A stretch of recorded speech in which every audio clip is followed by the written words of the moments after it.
Vamos a ver cuál es la visión de todos estos aspectos que estamos analizando de José Luis Espert, director de Espert, consultora macroeconómica. Hola, ¿qué tal, José Luis? Soy Gustavo Mura, ¿cómo va? Hola, ¿qué tal, Gustavo? ¿Qué tal, Beto? Buen día. Buen día. Buen día. Bueno, ahí hecha la introducción, ¿cuál es la visión que tenés de la actualidad?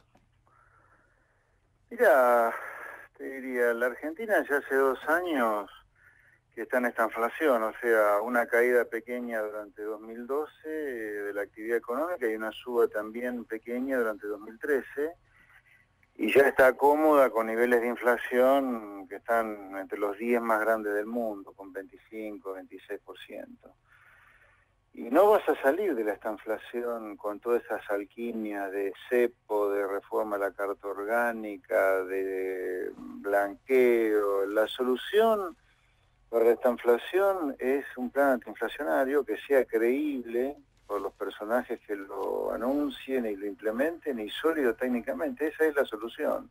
O sea, como aporte a la discusión de qué es lo que hay que hacer, porque si no nos pasamos haciendo diagnósticos, digamos, nosotros los economistas, yo necesito un plan antiinflacionario. Ahora eso, hay gente como yo que la venimos diciendo hace, pero no sé ya cuánto hace que decimos que hay que lanzar un plan antiinflacionario, por lo menos 5 años, desde que comenzó la destrucción del INDEC en 2007, que empezó justamente por la inflación, empezó a acelerarse, digamos, ¿no? Así que mientras lances un plan antiinflacionario y lance cepo y ahora están pensando en dólar turista, mira, aunque prohíbas el turismo, aunque prohíba la salida de la gente del país, igual va a salir perdiendo reservas, porque analizar la pérdida de reservas por déficit en la balanza de turismo, déficit en la balanza energética, puede estar contablemente impecable, y además está contablemente bien hecho, pero económicamente hablando es un sinsentido absoluto. Vos como economista tenés que preguntarte las causas profundas económicas de por qué perder reserva. Entonces vos tenés que ir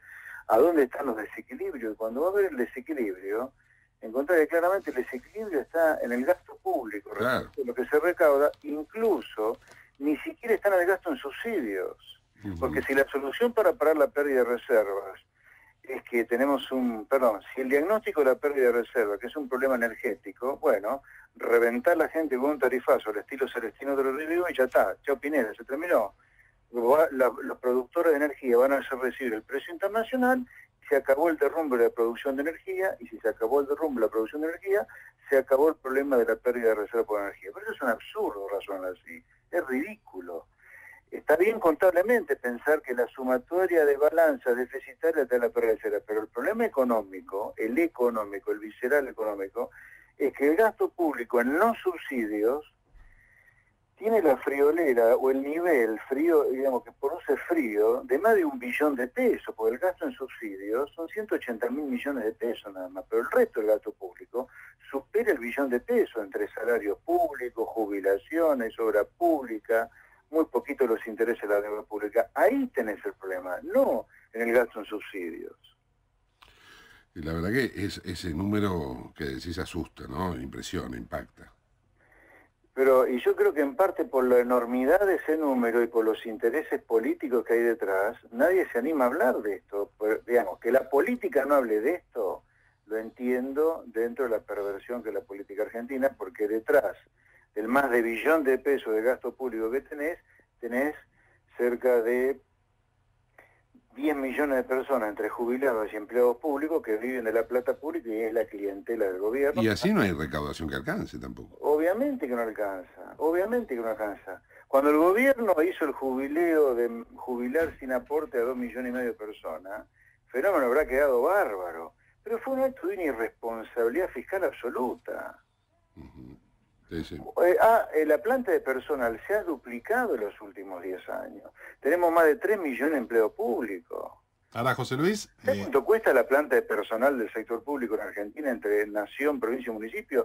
Cerca de 500.000 millones de pesos. Empleados públicos, dicho sea de paso, porque en Argentina nosotros no tenemos memoria, sino que no pensamos, a decir directamente. El empleo público, por la única razón que se justifica, es para que le devuelva al que paga impuestos, bajo la forma de gasto público, los impuestos que paga. Ahora, ¿qué te da ese empleo público de 500.000 millones de pesos en seguridad, en educación, en justicia? Nada.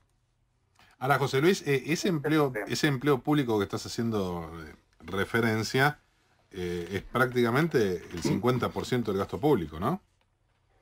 Ya, sí, casi. Digamos, el gasto público son 1.200.000.000 y tenés casi 500.000 millones de pesos de salario público, casi.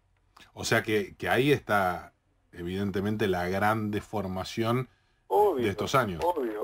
No es el subsidio energético, no es el de... No, es que la relación esta que vos planteás es muy interesante porque si uno ve el número del subsidio energético, a propósito de los que plantean, bueno, ir paulatinamente, que habría que haberlo hecho, independientemente de eso, como decís vos, el problema de fondo no lo modificás. Bueno, a ver, es más, los subsidios, vamos a ser más precisos todavía, 180.000 millones de pesos es el 100% de los subsidios que hay en Argentina, de los cuales los energéticos son mucho menos todavía, porque dentro de los 180.000 vos tenés el subsidio de tipo social, que son cerca de 50.000 millones de pesos los subsidios sociales. El plan jefe y jefa, el programa que se lanzó en el 2009, no me acuerdo el nombre, la asignación universal por hijo, Sí. etcétera.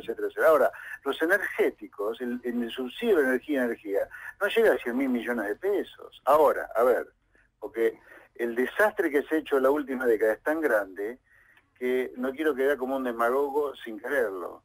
Necesitas aumento de tarifa, pero por supuesto que lo necesitas para parar el derrumbe en la producción de energía, porque No, por supuesto. nadie te va a producir energía con energía regalada. Ahora, que no nos hagan creer a nosotros que el problema de la pérdida de reserva es un problema del déficit de energía. No es así. Lo que pasa es que ahí, José Luis... El dinero es fungible, porque el que me dice a mí Sí. el problema de la pérdida de reserva, el problema de energía, te digo, mira, yo soy ignorante porque no entender que el dinero es fungible. Y yo te diría, si vamos a hacer las cuentas mal y perversas, que el problema de la reserva es los pagos de las jubilaciones. Porque el dinero es fungible. ¿Con qué pagás con un gobierno deficitario? Y con pesos, con dólares que después transformás a pesos para pagar las jubilaciones y por eso perdés las reservas. Claro. ¿Entendés? O sea, si vamos a hacer los números mal, como dice Cristina, si vamos a mentir, mentamos todos. Entonces, la manera robusta, realista y seria de ver el problema de la pérdida de reserva es que vos tenés un fisco con un agujero médico, a pesar de que recauda impuestos como nunca en la historia. Y el problema de los subsidios es mínimo comparado con el problema. Claro, pero es interesante, salgamos del diagnóstico y las opiniones del mundo del oficialismo y de los sectores afines. Y si vamos a... muchos colegas, algunos que están incluso asesorando a referentes opositores, o a la clase política o a colegas tuyos en la oposición. Ninguno plantea el tema del gasto público, no se escucha esa palabra. Parece que fuera políticamente incorrecto y que es preferible quedarse exclusivamente en el tema del déficit energético. Vos sabés que no entendí al final, la pregunta tuya es ¿por qué motivo? No, digo que evidentemente esto que vos señalás, todo el mundo lo esquiva, incluso fuera del oficialismo, porque es como que es políticamente incorrecto meterse o hablar del gasto público como lo haces vos. Mira, la verdad, yo creo que ¿por qué la profesión? Yo creo que la profesión, si hablamos de la profesión de los economistas, yo creo que la profesión tiene una seria falencia de diagnóstico, porque esto ya lo vi en el plan de convertibilidad, digamos. A ver, la convertibilidad defaulteó la deuda pública. Sí. O sea, si vos defaulteaste la deuda pública, es porque gastaste demasiado y te endeudaste para financiar el déficit. Ahora nadie lo vería esto. Claro, después te agarran los zánganos esto durante la última década y te hacen creer, o le hacen creer a la sociedad que el problema de los 90 fue la libertad. Entonces, pum, un Estado que te controla hasta si podés viajar al exterior. Cuando el problema de los 90 es el mismo problema por el cual hoy vos tenés un déficit fiscal o médico, que ahora lo financiás con reserva. ¿Qué diferencia hay a la larga entre financiarlo con reserva, que son dólares, o financiarlo con deuda?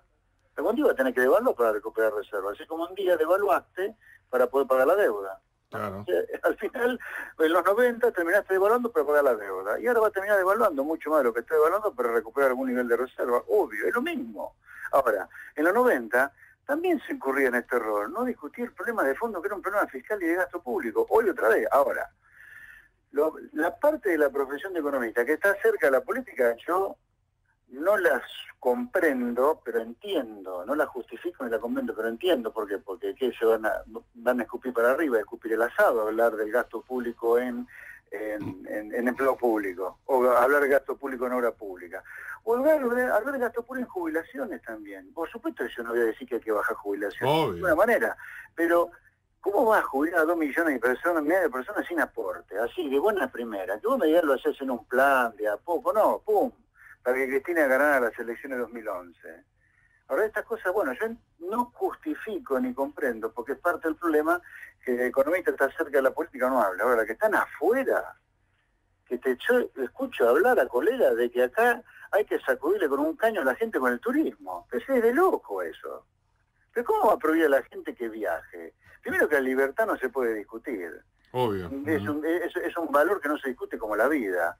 Que la gente haga de su dinero lo que se le canta. ¿Quién es el Estado para decir a la gente que no viaje afuera o que viaje con una penalidad? Eso, hablemos de la libertad. Pero además, económicamente hablando, si el gobierno sigue metiendo en el mercado entre pesos y dólares 35.000 millones de dólares por año, que la gente no quiere, por más que la gente le prohíba viajar afuera, de algún lugar, se la va a ingeniar la gente. Obvio.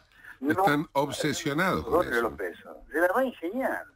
Ahora, volviendo a tu diagnóstico. Entonces acá hay una mezcla de ignorancia sobre los problemas de fondo de Argentina en la profesión y otra parte que está interesada en no hablar de los problemas que son sensibles porque están cerca de la política, cuyos clientes son los empleados públicos, los jubilados y los que hacen obra pública. Claro, pero vos fíjate qué interesante, porque venimos de un proceso electoral donde muchos colegas tuyos fueron candidatos, debatieron y de hecho se habló bastante, y en definitiva ellos plantearon un diagnóstico desde la oposición, me refiero, que esto se soluciona, cualquiera de ellos se ponía como eventual ministro de Economía, y que esto se soluciona simplemente cambiando las expectativas y con 2 o 3 cositas, nada más, el tema energético, los subsidios y punto. Ahora, yendo a tu diagnóstico, solucionar esta situación en un eventual nuevo gobierno va a ser mucho más complicado de lo que se planteó en la campaña electoral. Sí, obvio, digamos, de nuevo, entiendo la perversión de cómo funcionan las cosas en la política. Acá nadie propone la realidad para poder ganar elecciones. O sea, todos mienten para ganar elecciones o ocultan una parte de la realidad. Pero creer que un cambio de gobierno soluciona las cosas es una verdadera estupidez cuando tenés un problema severísimo de precio relativo. O sea, no tenés energía, se te derrumbó la producción de trigo, la de maíz, la de leche, la de queso. Tenés inflación al 25% y acelerándose. Tenés una presión impositiva salvaje que ahoga todo lo que están en blanco. Y se vienen más impuestos, José Luis. Y encima tenés el tercer peor déficit fiscal del último cuarto de siglo, solo menos malo que el 89 y el 2001. Y encima están todos subiendo impuestos ahora. Yo soy de los primeros que te voy a decir, sin duda que un cambio de gobierno hacia más moderación es bueno para la sociedad y es bueno para la economía. Ahora, no nos vamos a transformar en brujo ahora y desconocer los problemas de técnica económica que tenemos, que son muy graves, muy graves. Graves no en el sentido que esto explote. Yo creo que esto es mucho más decadente que explosivo lo que tenemos hoy como modelo. Pero muy graves en el sentido que te podés quedar así frito en esta inflación durante muchos años. Ya van 2, cuidado. Acá van 2 años de esta inflación ya. 2012 y 2013 enteritos con la economía que no crece o cae poco. Esta inflación, te digo, le quema la cabeza a la gente. Ahora, ¿sabes una cosa? Lo más grave que digamos, el desafío que tenemos como país es no tener funcionarios como Moreno que desconocen la inflación, la estanflación y los números, si querés, negativos de la economía. El problema que tenemos como país es que hay gente, muchísima, que le cree a Moreno. Sí, claro, por supuesto, sí. Este es el problema. Sí, a la larga, te digo, si uno se pregunta los por qué, y para ahí hay un momento ya no encontrás respuesta, porque ¿por qué la gente vota, entre comillas, a un Moreno? Porque tiene serias falencias culturales. Ahora, la subeducación es un negocio de la política en Argentina. ¿Por qué es un negocio de la política? Porque el ciudadano que no tiene capacidad de discernir es mucho más fácil de manejar que el que está bien formado y conoce las cosas. Hoy en los manuales de muchos colegios a los chicos les enseñan la obligación del agro, por ejemplo, a proveer de alimentos baratos a la sociedad. Cuando vos lo que tenés que enseñar a los chicos es que todo el mundo tiene derecho a percibir el 100% del fruto de ese esfuerzo, sea agro, comercio, turismo, hotel, restaurante, lo que sea, y el Estado tiene que recaudar impuestos moderados y devolverle esos impuestos a la gente bajo la forma de bienes públicos. Bueno, eso no se enseña hoy en los colegios. Se enseña al revés, se enseña el mamarracho que nos ha dejado en esta inflación después de 8 años de crecimiento nada más. No, y aparte en definitiva también hay otro elemento central, que vos cuando insistís tanto con el déficit fiscal, que es una verdadera obsesión tuya, y uno te escuchaba en los 90 plantear lo mismo, está relacionado, más allá de cómo podemos terminar, está relacionado con una cuestión de calidad de vida, que es el hecho de pagar impuestos como en Suecia y recibir servicios como en Haití. Pero pues, a ver, mi obsesión con el problema fiscal no es porque yo esté mal de la cabeza y no me interno y tengo obsesiones, no, es porque mirá el último medio siglo de historia económica argentina y no hay una crisis de las que hemos tenido, arrancar el Rodrigazo, pasar por la tablita de Martínez Díaz, seguir con el plan austral, la convertibilidad y este plan, 5 planes consecutivos. Siempre el gasto público. Siempre es el problema fiscal y de las crisis de financiamiento del déficit fiscal. ¿Y por qué vos tenés déficit fiscal? Porque gastás más de lo recaudado, ergo, el problema termina siendo el gasto público. Entonces, la primera cosa que Argentina debería discutirse es, independientemente del nivel del gasto público y el nivel de la recaudación, perdón, independientemente de cómo se asigna el gasto público, tenés que discutir el nivel. Bueno, podés tener un país de ingresos medios como Argentina, con una presión impositiva de Suecia o Noruega sobre el que está en blanco, aunque le diera servicio sueco y noruego a la gente, pero ni aún así, mucho menos cuando vos tenés servicio público que son de la África subsahariana. Mucho menos todavía, pero ni siquiera devolviendo los impuestos bajo la forma de bienes públicos noruegos en un país de ingresos medios, porque los noruegos pagan 50 puntos el producto de presión impositiva, pero tienen $45.000 de ingresos per cápita de piso. Nosotros tenemos 1/3 de eso. Entonces, la presión impositiva tiene que estar acorde con el nivel de ingresos de los ciudadanos, porque te podría decir Estados Unidos, que tiene un ingreso per cápita casi el sueco, tiene una presión impositiva que es la mitad de la sueca. Ahora, Estados Unidos es una potencia mundial, Suecia no. Entonces, cuidado con estas cosas. Entonces, primero, lo que tenés que tener es una presión impositiva adecuada a los niveles de ingresos de ese país. Y segundo, creo que hay que discutirlo cada vez más con más claridad. Vamos a ver para qué te van a cobrar más impuestos. Scioli va a cobrar un adicional de tasa al inmobiliario rural y residencial para financiar la seguridad. ¿Y qué hace con los impuestos que ya tiene hoy?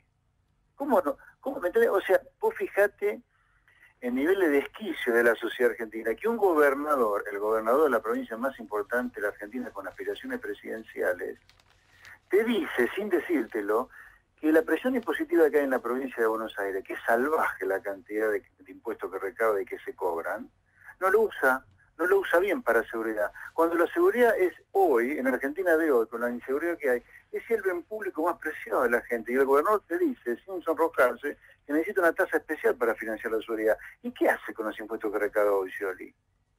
¿Por qué no le da seguridad a la gente? Que tiene que pero la radiografía, ayer el gobernador Scioli presentó el presupuesto 2014, 180.000 millones de pesos es el gasto estimado, y ahí el 80% deben ser sueldos.